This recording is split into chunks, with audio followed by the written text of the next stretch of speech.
All right, everyone, we have a 2007 C6 Corvette here with the LS2, but this applies to both LS2 and LS3.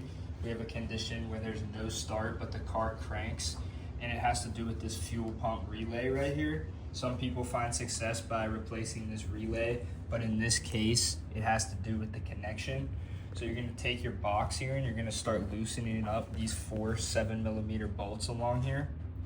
And then there's gonna be one more bolt here that you take off, and then the tabs on the side, on every side of the fuse box, and you're just gonna pull this off.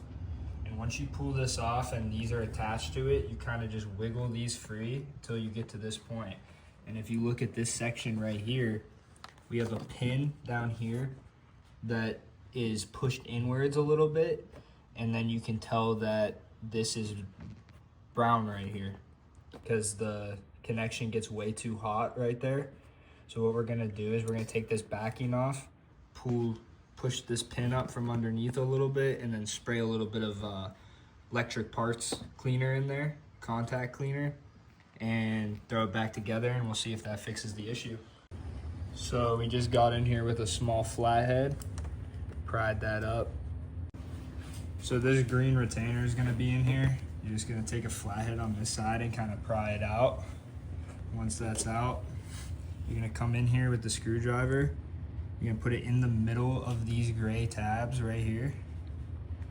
And you're gonna kind of pull it and pry it back while you're pulling on the pin.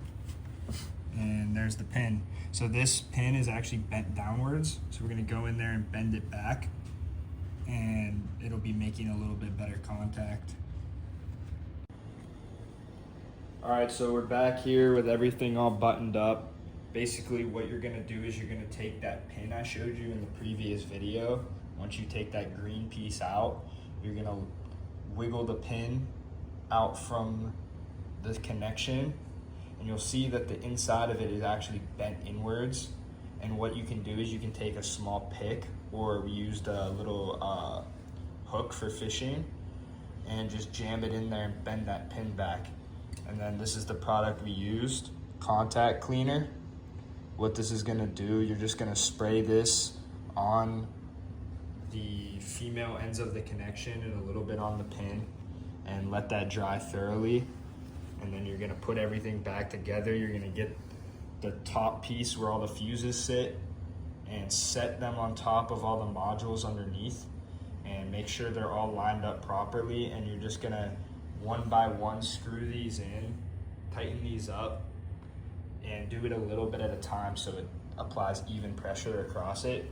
Make sure all your relays and fuses are all pressed in properly, because you don't want this sitting wrong in here, or risking cracking those modules below when you screw this down. So far the car's been great. Since we put everything back together, it's given me 0 issues. It starts up every time. It actually seems to be running way better than before. Before it was losing fuel, cutting fuel, it's died in the middle of the road. This is gonna be your fuel pump relay right here. Some people have success with swapping the relay out, but I would check that contact under there, because that is where it seems to be causing the most problems for these C6s, just due to age and the heat underneath. So if anybody needs help, I will link more information in the comments below. But if you are finding this problem with your C6, I would go ahead and do this.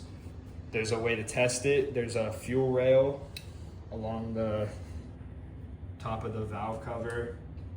You can take these engine covers off and twist it and go to start it, and you'll see fuel coming out of the end of the rail here.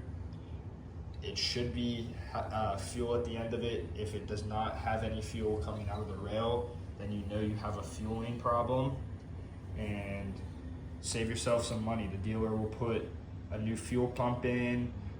People might think this is like an alternator battery issue, but it turns out that one little connection in there can cause a lot of problems. So go ahead and check this first before spending thousands of dollars on repairs.